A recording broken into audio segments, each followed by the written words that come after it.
அல்லாஹு அக்பர் என்று முழங்கும் அழகிய தளமே பள்ளிவாசல். எல்லா மாந்தரும் தொழவாருங்கள் என்றே அழைப்பது பள்ளிவாசல். தினம் நன்றாய் அழைப்பது பள்ளிவாசல். அல்லாஹு அக்பர் அல்லாஹு அல்லாஹு அக்பர் அல்லாஹு.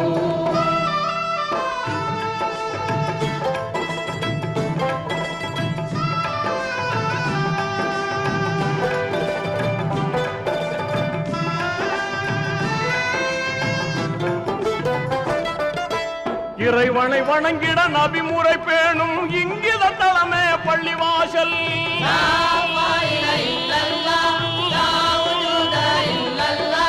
நிறைமனத்தோடு தொழுதிடும் போது நிம்மதி தருவது பள்ளிவாசல்.